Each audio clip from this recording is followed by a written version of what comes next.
You think you are in control because you are calm. You think you are safe because you are polite. You think you are respected because people keep you around. That is not respect. That is useful. You are trained to be helpful, obedient, agreeable, and easy to manage. So you learn to smile when you should stare. You learn to explain when you should decide. You learn to react when you should wait. You see it at work. Your manager interrupts you in a meeting, rewrites your idea, then laughs and says, "We will revisit that later." You feel your face heat up. You start talking faster. You add extra details to prove you are smart. You justify, you defend, you think you are protecting your reputation. You are not. You are handing over authority. You accepted their frame. You see it in your relationships. She sends a cold message, then watches you scramble. "Why are you acting weird?" she asks. You start typing paragraphs. You explain your mood, your day, your stress, your intentions. You want her to understand. You want approval. You want the tension to stop. You are not building closeness. You are showing her that she controls your nervous system. You see it with friends and family. Someone uses guilt like a knife. "After everything we did for you," they say, "you cannot even do this one thing." You feel the pressure. You think the old training. You start negotiating with your own boundaries. You overpromise. You overgive. You become predictable. And predictable men are easy to steer. You even see it in small moments that look harmless. A friend throws a disrespectful joke at you in front of others. Everyone waits for your reaction. You laugh to keep the vibe light. You tell yourself it is not serious, but your body knows it was a test. You just taught the room that your dignity is negotiable if the group mood demands it. That is how men get slowly domesticated. This is where emotional detachment becomes strategic superiority. Not because you are heartless, because you are not available to be hijacked. Machiavelli understood this before your modern world learned to pretend it is not true. He did not worship feelings. He respected outcomes. He respected control. He respected the ability to remain unmoved while everyone else flinched. "If you stay with me, you will hear 6 hard truths that flip your position." Most people will leave. They will call this toxic because it exposes how weak their dependence is. Let them go. If you ignore what you are about to hear, you remain controlled. You will keep being evaluated instead of evaluating. You will keep stepping into other people's court. If you stay, you separate from the herd. Put your phone face down and listen. Your emotions are not your identity. They are leveraging what others can pull. The moment you detach, you stop being easy to read. And when you are hard to read, you become hard to manipulate. If this hit you, write "I am the strategist" once in the comments to mark the day your mindset changed. The first reality is simple. The man who explains is the man who is asking permission. You were taught that explaining is maturity. You were taught that clarifying is respectful. In power dynamics, constant explaining is submission dressed as logic. It is you saying, "Please approve my reality." That is why people provoke you into talking. They want you to fill the space. They want you to show your hand. Picture a coworker who challenges you in front of others. "Why did you choose that approach?" they ask, with a smile that is not a smile. You feel the trap. The typical move is to prove yourself. You offer context, background, justifications, timelines, and extra metrics. You talk until you are out of breath. Now you are not leading. You are auditioning. You accepted their frame. You stepped into their court. You handed them authority. Detachment changes the move. You answer once, clean, and then you stop. Because it is the best option for the goal, you say. If they push, you do not argue in public. You do not perform. You hold eye contact. You let the silence do the work. People fear silence because silence implies certainty. Silence forces them to reveal their intent. Your calm becomes a wall. Their need to win becomes a spotlight. This is not about being rude. It is about refusing the role of defendant. Machiavelli's permission here is explicit. Authority is maintained by controlling the narrative, not by pleading for it. When you over-explain, you show doubt. When you state and stop, you show command. You are not trying to be understood. You're trying to be positioned. You see the same weakness in conversations about money. You ask for a raise. They respond with a sympathetic face and a budget story. The commoner starts negotiating against himself. He explains his expenses. He explains how hard he works. He describes how loyal he has been. Loyalty is not leverage. Results are leveraged. If you explain, you are begging. Suppose if you state that you are setting terms. Detachment keeps your voice steady while you decide what you will accept. The same trap appears in relationships. She says, "You are distant lately." The weak man panics. He writes a confession. He tries to rescue the mood. He thinks love means transparency. In reality, neediness is transparency. It is emotional leakage. It tells her exactly where to press. It puts your stability in her hands. The detached man hears the statement and does not beg to be forgiven for existing. He answers with calm certainty. "I have been focused," he says. "I am fine." Then he returns to his pace. He does not chase her approval. He does not argue about feelings as if they were a courtroom case. He refuses the frame that he is on trial. That refusal flips dominance because it forces a choice. Either she adapts to your frame, or she exposes that she wanted control, not connection. Notice what feels good versus what is effective. Explaining feels noble. It feels fair. It feels like you are being a good person. In the game of human behavior, it is weak. Cold clarity is effective.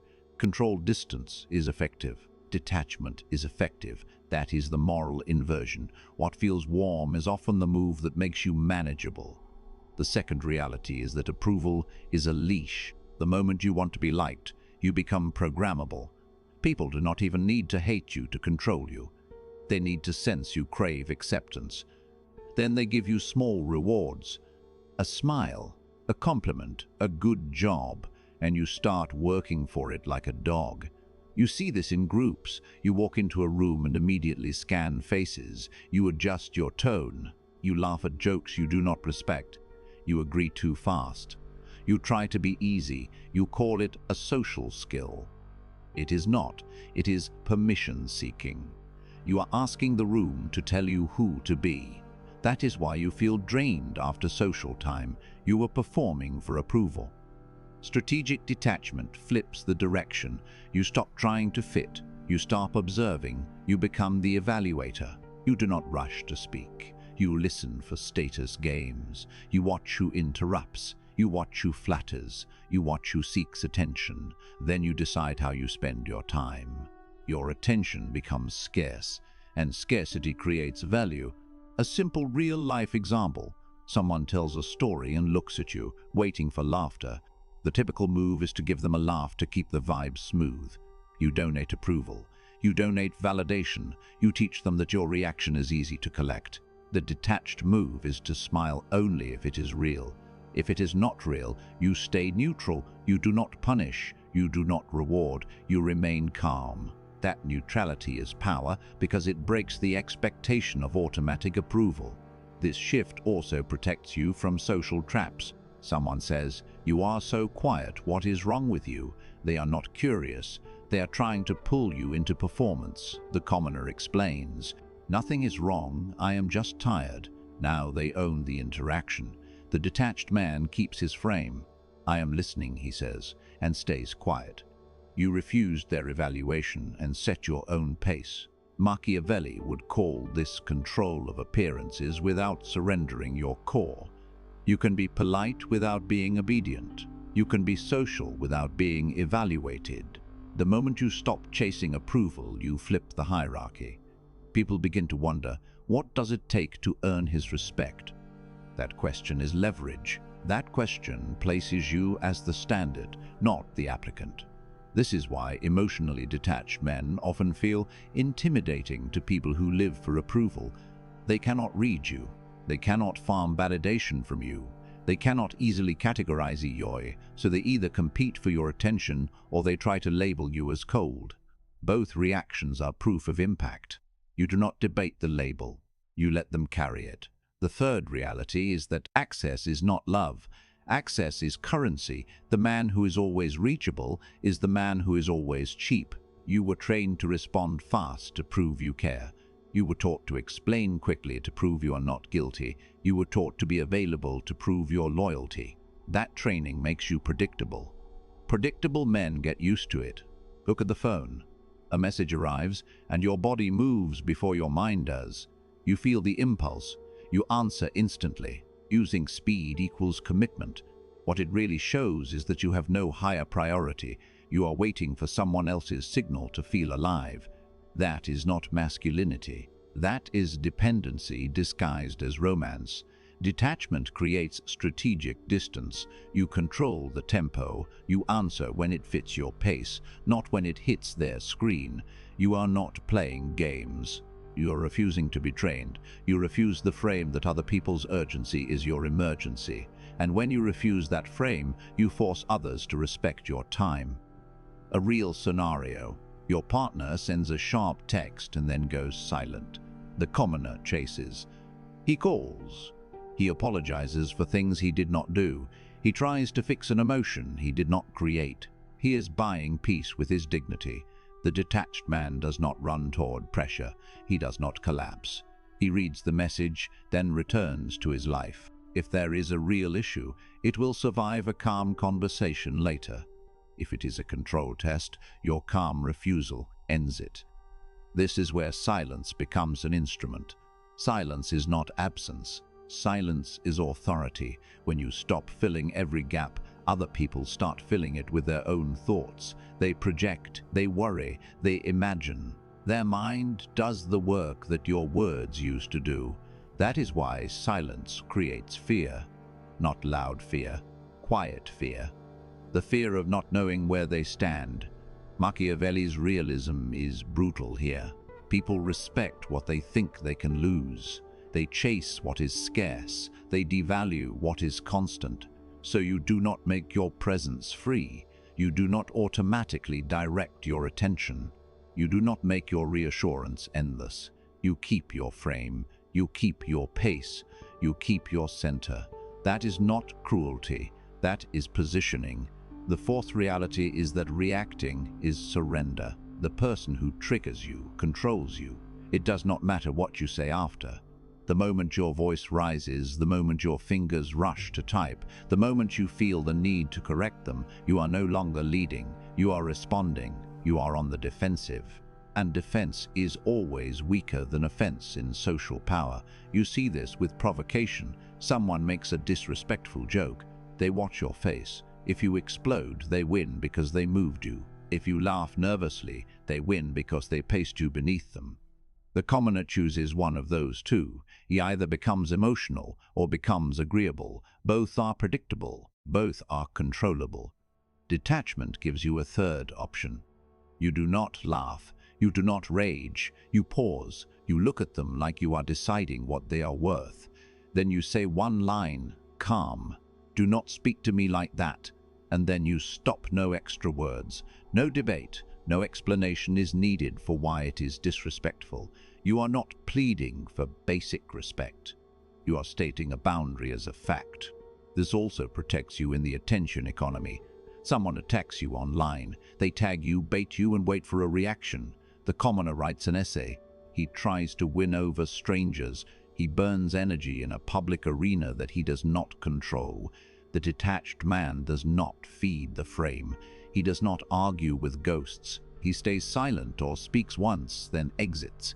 Your life is not a courtroom. Your attention is not a public donation box. Watch what happens. People who rely on chaos collapse under calm. They want to fight because fights create noise, and noise hides their insecurity. Your calm forces reality. If they apologize, you move on without drama. If they double down, you remove access. You do not chase the group. You do not argue in circles. You enforce silence, distance, control. At work, this shows up when someone tries to bait you into a defensive meeting. They send an email loaded with blame and concerns. The typical move is to reply with paragraphs. You explain timelines. You attach documents. You try to clear your name. You are now playing their game on their field. You are being evaluated instead of evaluating. The detached move is short and direct. Noted, I will address this in the meeting. Then you bring the focus back to objectives, not emotions. In the meeting, you speak in outcomes, not excuses. You do not justify your existence. You present facts. You ask questions that expose their intent. What result are you aiming for? What decision do you want today? You make them work. You make them show their cards. That is frame warfare. You refused their frame and replaced it with yours. Machiavelli would approve because he understood tempo and perception. If you let others drag you into reaction, you become their instrument. If you hold tempo, you become the instrument they fear. Emotional detachment is not numbness, it is discipline. It is the ability to keep your face still while other people reveal themselves. The fifth reality is that information is ammunition. The more you reveal, the more you can be targeted. You were taught that honesty is always good. In a world of incentives, honesty without strategy is naivety. People do not only listen to understand you, they listen to locate your needs, your fears, your patterns. Then they use those patterns to steer you. You see it when you talk about your plans too early. You tell co-workers your next move. You tell friends your goals. You tell your partner every insecurity you have. You call it being open. What you are really doing is giving away leverage. You are telling the world exactly where to apply pressure when they want you to fold. Detachment does not mean lying. It means choosing what is earned. You reveal in layers. You speak when it serves the outcome. You stop confessing to people who have not proven loyalty. You stop explaining your wounds to people who will store them for later. You understand that privacy is not secrecy for shame. Privacy is a strategy, a real scenario in dating. You meet someone and she asks about your past. The commoner spills everything. He tells stories to gain sympathy. He names every mistake to appear honest. He thinks vulnerability is attractive. What it often becomes is a map. Now she knows what you fear. Now she knows what you tolerate. Now she knows where your confidence breaks. Later in conflict, she will reach for those details without even thinking, because people use what is available. The detached man keeps it simple. He answers without opening the vault. I have had my experiences, he says. I learned what I needed to learn. Then he redirects. He asks about her standards, her choices, her mindset. You see the shift? You are not being interrogated. You are observing. You are evaluating. You keep your frame. In family dynamics, the same rule applies. A relative asks why you are not visiting more. The typical move is to confess. Work has been stressful. I have been tired. I have been dealing with things. That invites negotiation. Now they will argue with your reasons. They will decide whether your reasons are good enough. You handed them authority over your time. The detached move is clean. I will visit when I can. Then silence. No debate. No defense. You do not let them audit your schedule. You do not let them grade your priorities. You do not accept their frame that you must justify boundaries. That is how you stop being managed. Machiavelli's lens is ruthless. He would tell you that the world rewards those who control information, not because the world is evil, but because incentives are real. When you speak less, you make fewer promises. When you make fewer promises, you break fewer of them. When you break fewer, your word becomes heavier. That is authority. That is dominance built through restraint. The sixth reality is that kindness without boundaries is a public invitation. People do not exploit you because they are monsters.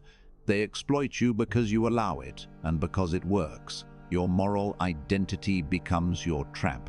You want to be the good guy. You want to be understood. You want to be fair, so you tolerate disrespect longer than you should.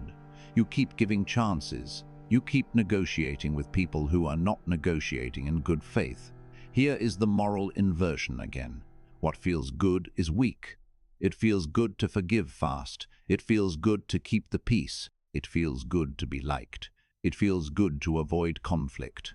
In power dynamics, constant peacekeeping is often surrendered. It is you paying a tax to prevent discomfort. And everyone notices who pays taxes and who collects them. A workplace example. A colleague always dumps last-minute tasks on you. They smile. They say, "You are so reliable." You take it because you want to be seen as dependable. You think reliability equals respect. It does not. Unpaid reliability becomes an expectation. Expectation becomes entitlement. Entitlement becomes exploitation, and then they resent you for finally saying no. Detachment changes the move. You say, "No, I cannot take that on." You do not add excuses. You do not over-justify. You do not say, "I am sorry," as if you committed a crime. You state the boundary and you keep your tone calm.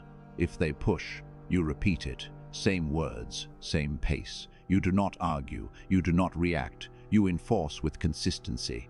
That is dominance. In relationships, it is the same. If you tolerate disrespect out of fear of losing her, you will lose her anyway.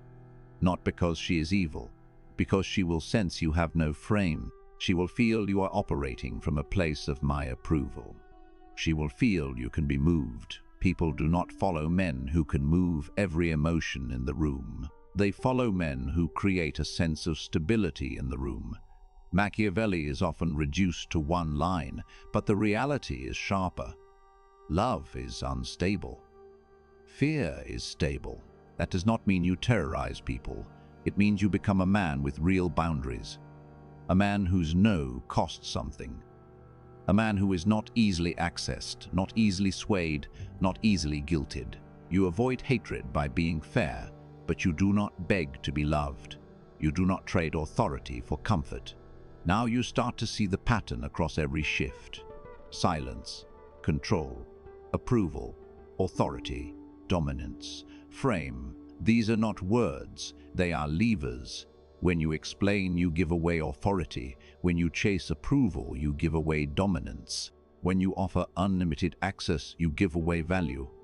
When you react, you give away tempo. When you reveal everything, you give away ammunition. When you avoid boundaries, you give away respect. Detachment is the thread that ties it all together. Detachment is about stopping being pulled. It is how you stop being managed. It is how you stop being the predictable piece on someone else's board. And yes, this makes people uncomfortable, because your old self made their lives easy. Your old self was responsive. Your old self was explainable. Your old self was emotionally available on demand. Your old self was a resource. When you detach, you stop being a resource, and you become a presence. And presence changes rooms. You'll notice the first consequence when you refuse frames. People will accuse you of changing. They will say you are cold. They will say you are different. They will try to pull you back into your old role with jokes, guilt, or sudden affection. That is not love. That is training. They are pressing the buttons that used to work. At work, the consequence of not detaching is social invisibility. You become a reliable background character. You are tolerated because you reduce others' stress. You are not valued because you are replaceable. You're the man who fixes problems but never takes ownership of decisions. You get more tasks, not more power. You are managed instead of respected. In relationships, the consequence of not detaching is emotional slavery. You become reactive. Your mood becomes a response to her mood. You call it being connected. It is being controlled. You start negotiating your masculinity for peace. You apologize to stop the tension. You chase to stop the silence. You become a constant signal of need. And the need is not attractive. Need is leverage for the other person. With friends and family, the consequence of not detaching is being used as an outlet. People dump their chaos on you because you accept it. People borrow your time because you do not protect it. People criticize you because you explain yourself as if you need their approval. You become the man everyone calls when they need something, and no one respects when they need space. This is what most men refuse to admit. You are not punished for being bad. You are penalized for being available. You are penalized for having no frame. You are punished for seeking approval. The world does not reward your intentions, it rewards your position. Now contrast that with what detachment creates. Silence creates fear because it removes predictability. Distance creates authority because it signals standards. Scarcity creates value because it forces people to prioritize you. When you stop reacting, you become the one who sets the tempo. When you stop explaining, you become the one who defines reality. When you stop chasing, you become the one who is chased. This is not cruelty. These are not games. This is realism. You are not hurting people by not being programmable. You are not obligated to be emotionally accessible to everyone who demands it. You are not obligated to surrender your frame because someone feels discomfort. Machiavelli would not ask you to be loved by everyone. He would ask you to be effective. He would ask you to secure your position. He would ask you to understand that people follow strength, not speeches. They respect boundaries, not explanations. They respond to certainty, not emotional collapse. When you detach, you do not become empty. You become selective. You still feel. You decide when feelings influence your actions. You choose your responses. You choose your words. You select your silence. You choose your distance. That choice is the real power. That choice is what makes you dangerous in a world that survives on impulse. Here is the uncomfortable part. Most people around you do not want you to be powerful. They want you to be predictable. They want you to be the man they can guilt, pressure, flatter, or shame into compliance. That is why they reward your agreeableness. That is why they punish your boundaries. That is why they call you cold when you stop performing. So you stop performing, you stop chasing approval, you stop explaining your decisions like you need permission. You stop reacting to every provocation like you owe a response. You stop offering unlimited access as if your time is worthless. You stop confessing your inner world to people who have not earned it. You become quiet on purpose. And when you become quiet on purpose, your life starts to reorganize around you. People either rise to your standards or step back. Both outcomes are clean. Both outcomes are beneficial. Noise leaves. Clarity remains. Now you need one real-world challenge. For the next 7 days, you will practice controlled detachment in one place where you usually leak power. Choose it. Work, relationship, family. When someone challenges you, do not explain. Give one sentence, then stop. Let silence hold the frame. If someone tries to rush you, slow down. If someone tries to guilt you, repeat your boundary once and end the conversation. Calm, clean, no emotion for them to pull. You will feel discomfort. That discomfort is withdrawal. You are withdrawing from approval addiction. You are withdrawing from being useful for validation. Stay with it. Do not announce it. Do not justify it. Just do it. If you want more of this realism, like the video, share it with the one man you know who is still being managed, and subscribe, not for motivation, for reminders that the world runs on frames and you do not have to live inside someone else's. If this hit you, write "I am the strategist" once in the comments to mark the day your mindset changed. Now close the gap between what you know and how you move. Hold your silence. Protect your time. Refuse their frame. Keep your authority. You are not here to be understood. You are here to be positioned. You are the strategist.